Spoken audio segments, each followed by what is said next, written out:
cats and kittens. I'm in high school now, and during the summer I've really been reminiscing about before I was in school and before my went down, mainly during the pandemic when I had way too much free time on my hands. I was homeschooled during the pandemic, and if you've ever been homeschooled, you know it's basically a half day every day. So I had a lot, and I mean a lot, of time on my hands. Most of that time was spent watching My Hero Academia X reader chat videos and playing episode. We've all had a cringe phase. That was mine. Anyways.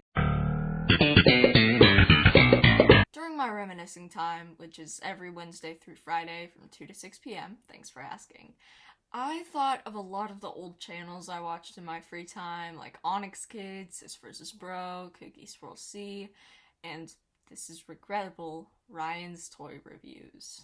Which is, wow. Looking on his channel years later, he's doing really well. Holy. There's going to be a movie. Like I said earlier, I watched these channels a lot, and during my reflection, I was like, whoa. I've grown so much. So how much have these channels grown? I'm not gonna lie to you, this is mainly partly inspired by Tommy Innit's video about how he grew to fame, and it made me realize I've been watching him for years now. But what about the YouTubers I had stopped watching? Where were they at? Kids' channels are nothing new. They've been around pretty much since the start of YouTube. But most of the kids' content, at least when I was a kid, were mainly either slime videos, the Floor's Lava challenges, or unboxing videos. I would like to say though, before we really get into the video, this video is not meant to be hating on any of the channels mentioned. I remember really liking everything we're talking about today. Part of the childhood experience for me was these channels. Because all of the kids in them really seemed to enjoy what they were doing, I enjoyed watching them. They were out making videos and living their lives, and sure, maybe they grew up and watched it back and said, wow, I was so cringe. But so many kids, including little me, were impacted by the videos they made. So if any ex-kid YouTubers are watching this, just know, at the very least, you made me happy. Aww. So, let's talk about Onyx Kids. When I watched Onyx Kids 4 to 6 years ago, they only had 2 million subscribers. Now their main channel, Onyx Family, has 4 million subscribers. They're still uploading, which I really wasn't expecting at all, but their videos are consistently dropping in views.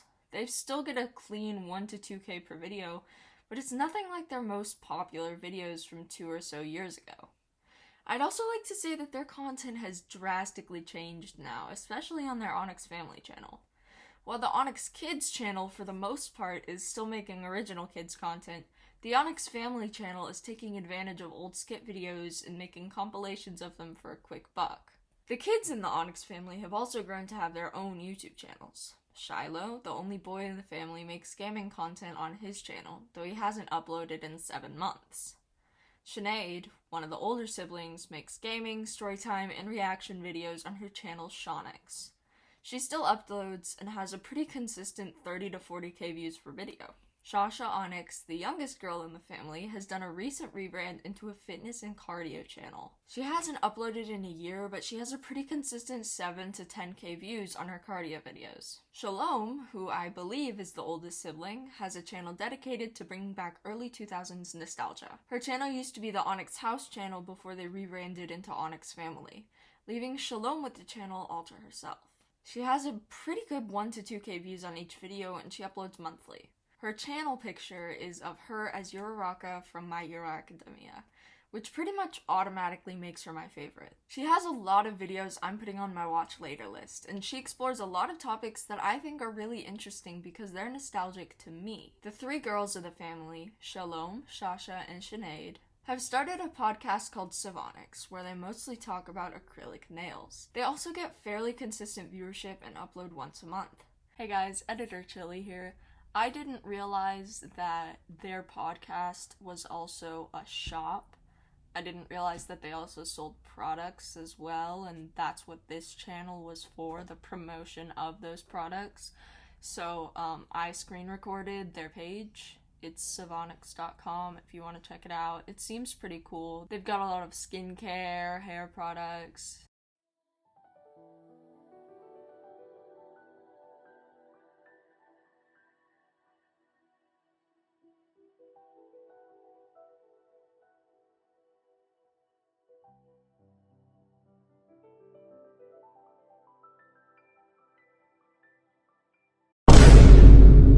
Sinead has the most views out of the kids individually and is doing pretty well for herself at this point, but I think Shalom's videos are drastically underrated. If any of their channels seem like something you'd want to watch, go and check them out. I'll have them all linked in the description. On to our next channel, cookieswirlc. Now, when I was a kid, I was obsessed with Shopkins. I didn't have many of my own because I wasn't a diehard collector or anything, but I watched videos on Shopkins. Boy, did I watch videos. My cookieswirlc phase was pre-pandemic. Probably when I was 5 or 6.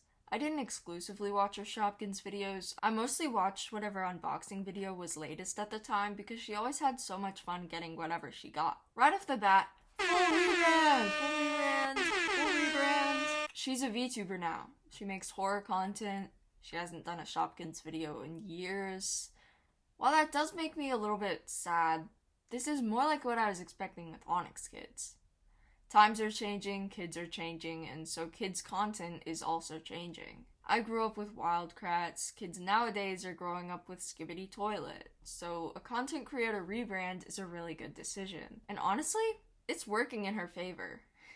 She's averaging 50 to 100k views per video, she uploads multiple times a week, and she has 21.2 million subscribers. I started watching her back in the Shopkins days, so she must have had, what, 10, 15 million subscribers? Also, from what I can see, her thumbnails aren't all that.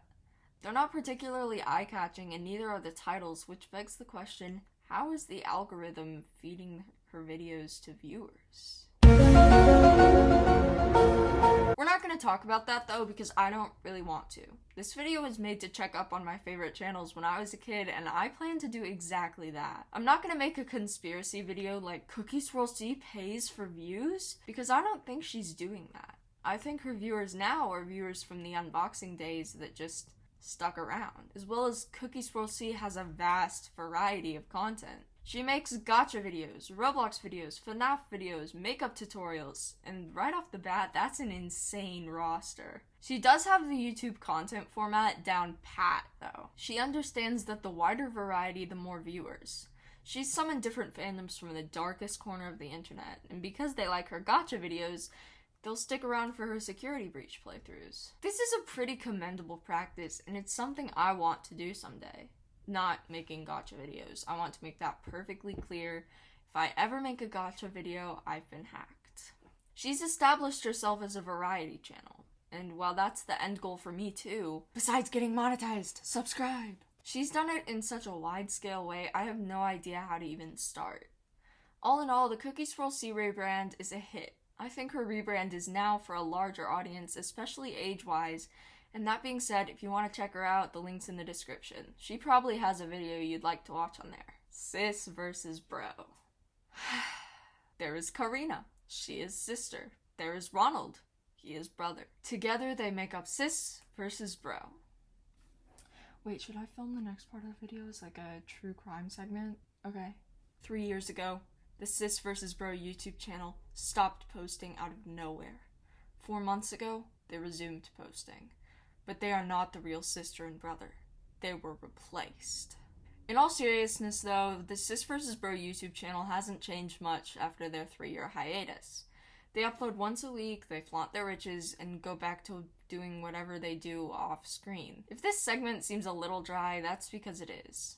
In all honesty, I don't really like Sis vs Bro's new rebrand. They have thumbnails that, and I'm not joking, literally make me gag because of how disgusting it is. In all of the thumbnails, there's too much going on and not in a good way. I had so much trouble writing this part of the video because I was just so disgusted by their rebranding. Looking at the channel, it's obvious that they've grown up. They're teenagers now. Of course their content is going to change to things more like teenagers would watch. The target demographic for Sis vs Bro has always been themselves. If the siblings would watch it when they were younger, they'd put their own spin on it. It's the same thing nowadays, except with an older demographic in mind. As well as the Sis vs Bro trademark vlogging and challenge content, all of the kids have their own separate gaming channels, including their youngest sister Arya. Even their dad has a gaming channel. Karina has a separate channel about fashion and makeup. Ronald has a separate channel for whatever it is that he does. And all in all, Sis vs Bro hasn't changed much. I really liked their older videos about slime, about buying whatever you can spell with Scrabble tokens. I think this is one of the rare instances where I can say with full certainty that I like the before of Sis vs. Bro. But I digress. If you're one of the people who think the rebrand works in their favor, I'll have the link in the description. Last but not least, Ryan's toy reviews. Ryan's World? Like I said before, Ryan's doing incredibly well for himself. There's a movie trailer out. He's averaging 500k views a video. He has 37.1 million subscribers. He has a lot of merch in stores everywhere. Some better, some worse. And after lots and lots and lots of looking around, it's safe to say Ryan's World hasn't changed at all. I'm from the era where it was exclusively Ryan's toy reviews, and now that it's just Ryan's World, it really hasn't changed much. There are still videos following current trends, new characters added to Ryan's cinematic universe. Who is Cowboy Jack?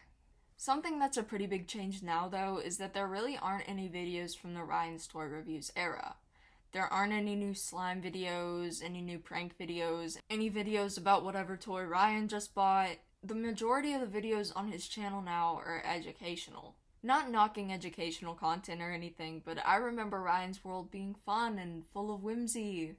Now it's just science experiments and Ryan's adventures in Hawaii. Another thing I'm noticing is that Ryan's World seems to be rotating itself into more of a focus of Ryan's sisters. They've started to have more videos about solely them instead of cameos where Ryan was in the spotlight. I think this is actually a really smart move on their part, except for the fact that the girls will eventually grow older and not want to do this anymore. One of the things I mentioned before is that I enjoyed these channels because the kids in them seemed to be having fun doing whatever the video topic was, so I had fun watching them. That still goes for me today, except I've moved on to a different part of YouTube.